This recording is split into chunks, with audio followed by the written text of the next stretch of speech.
तो प्रधानमंत्री आवास का अगर कुत्ता भी मर जाए तो इंट्रो में कुछ ऐसा लिखेगा, नमस्कार मैं रवीश कुमार। मर गया कुत्ता, कुत्ते तो मर ही जाते हैं। ये कुत्ता पीएम आवास पर दुम हिलाता रहता होगा। 2014 तक भले ही मनमोहन सिंह कुछ नहीं बोलते होंगे, लेकिन उसे भी देखकर तो वो खुश रहता होगा। लेकिन 2014 के बाद मालिक बदलने पर कुत्ता भी तो बदल गया होगा। क्या 18 घंटे काम करने की बात करने वाले मोदी उस कुत्ते का ख्याल रख पाते होंगे? क्या वो कुत्ता भी मोदी को देखकर उतना ही खुश होता होगा? क्या 2014 के बाद मोदी उसे ऐसे तो नहीं देखते होंगे कि ये तो मनमोहन का कुत्ता था 10 सालों से, मेरा क्या, मेरा बस चले तो इसका इनकाउंटर करवा दो। और क्या पता कि ये कुत्ता मरा भी कैसे होगा, क्योंकि नेशनल सीक्रेट के नाम पर कुत्ते का पोस्टमार्टम तो हुआ ही नहीं। सबूत आप मांग नहीं सकते क्योंकि आपको एंटी नेशनल करार दे दिया जाएगा। हम और आप इसमें कुछ नहीं कर सकते क्योंकि सत्ता जिसके पास है उसका क्या इतिहास है ये किसी से छुपा तो नहीं। जब इस देश में जस्टिस लोया की संदिग्ध परिस्थितियों में हत्या हो जाती है तो कुत्ता तो फिर कुत्ता ही है, और वो कुत्ता भी कांग्रेस का है जिससे मुक्ति के लिए प्रधानमंत्री पिछले 6 सालों से लगे हुए हैं। आप सोचिए कि आखिर ऐसा क्या हुआ होगा कि कुत्ता मर गया। जानता हूं ये समय सवालों का नहीं है, लेकिन ऐसे कठिन समय में ऐसे सवाल पूछे जाने चाहिए। अगर हर मौत पर हमने बस मातम मनाकर अच्छी बातें कहकर किसी के कथित अपराधों को, भले वो बाद में गलत साबित हो जाए, याद करने का मौका छोड़ दें तो पत्रकारिता कैसी? रहमान मैग्सेसे अवार्ड इसलिए सबको नहीं मिलता। हमें कठिन सवाल पूछने चाहिए, वरना सवाल वाली पत्रकारिता गायब हो जाएगी। क्या इस देश के नागरिकों को ये जानने का हक नहीं कि उस कुत्ते ने सुबह में क्या खाया होगा? क्या हमें यह जानने का हक नहीं कि यह कुत्ता 2019 में ही क्यों मरा? मैं जानता हूँ 10 सालों से कांग्रेस और देश का वफादार कुत्ता 2014 की मई में ही मार डाला जा चुका होता, लेकिन मोदी वो नहीं करते जो लोग उनसे उम्मीद करते हैं कि वो करेंगे। वो पहले विश्वास दिलाते हैं कि सब कुछ ठीक है और एक दिन कुत्ता मर जाता है, और वो दिन 2019 में आता है ताकि किसी को शक न हो। मैं शक नहीं कर रहा, मैं तो आपको बस दूसरा पक्ष, कुत्ते का पक्ष दिखाना चाह रहा हूँ कि इसकी टाइमिंग देखिए। जब कुत्ते खुद को डिफेंड नहीं कर सकते, मैं करता हूँ, करता रहूँगा। कुत्ते की उम्र 17 साल थी। यूँ तो इस उम्र में कुत्ते स्वाभाविक मौत से मरते हैं, लेकिन ये तो प्रधानमंत्री का कुत्ता था। प्रधानमंत्री का कुत्ता तो आम कुत्तों से अलग होता होगा। उसे तो गली गली खाने के लिए भटकना नहीं पड़ता होगा। वो तो बाजार से यूट्यूब पर चलने वाले विज्ञापनों में आने वाला पैकेज्ड खाना खाता होगा, मिनरल वाटर पीता होगा। फिर तो उसकी उम्र भी ज़्यादा रही होगी, 5 साल तो बढ़ ही जाती होगी उम्र। इंसान भी संयमित भोजन करे तो उसकी भी उम्र बढ़ जाती है। योग ऐसा कहता है। आप कहेंगे कि रवीश जी आप तो कुत्ते की मौत को इतना बड़ा बना रहे। जिसका कोई नहीं होता उसका रवीश होता है। हैशटैग रवीश जी आपसे उम्मीद है लिखकर हजारों लोग मुझे रोज मैसेज करते हैं।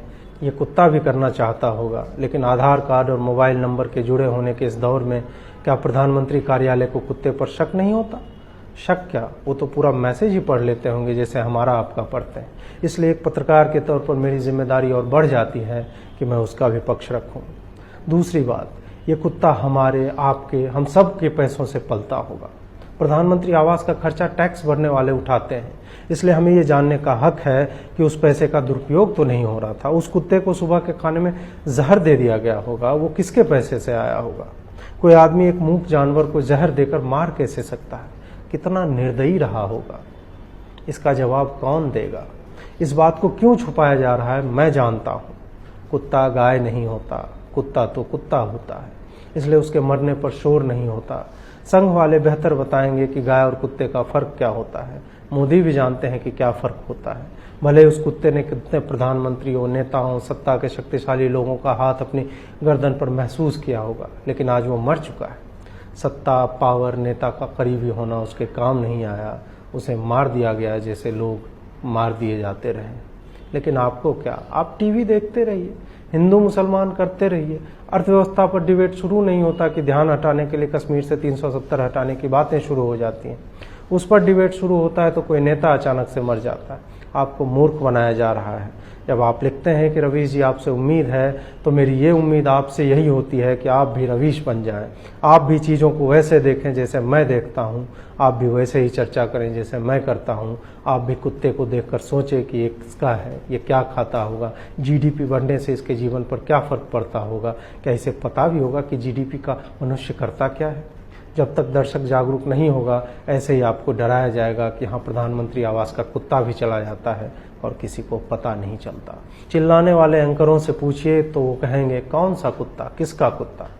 मंटो की एक कहानी है टिटवाल का कुत्ता, पढ़िए उसको। लेकिन मंटो तो पाकिस्तान के थे। क्या पता आप पढ़ते रहेंगे और कोई कहेगा कि ये पढ़ना है तो पाकिस्तान जाओ, लेकिन आप पढ़ते रहिए। आपातकाल आ चुका है, आज कुत्ते मर रहे हैं, कल को मुझे सड़क पर रौंदती हुई कोई गाड़ी निकल जाएगी, आप लोग 2 दिन दुखी रहेंगे, मेरे बारे में अच्छी अच्छी बातें कहेंगे और फिर सब भूल जाएंगे। लेकिन आपको भूलना नहीं चाहिए। अगर रवीश मर जाएगा तो आपके हैशटैग पर भी वही गाड़ी चल चुकी होगी, आपकी उम्मीदों की भी हत्या हो चुकी होगी। तब आप शोक मत करिएगा। मैं चाहता हूं कि मेरे जाने के बाद आप सवाल पूछिएगा कि वो गाड़ी किसकी थी, उसमें कौन बैठा था, क्यों बैठा था। तब आप किसी भी तरह से उसका एक कनेक्शन निकालिएगा ताकि पता चले कि उसके पूरे खानदान में चाची के, दादी के, फूफा की, मौसी का लड़का भाजपा से जुड़ा कोई वार्ड कमिश्नर तो नहीं। फिर आप उसमें भाजपा, संघ, अमित शाह, मोदी और मेरी गजब की पत्रकारिता के बिंदुओं को जोड़ दीजिएगा। कहानी बन जाएगी और चल भी जाएगी। नमस्कार।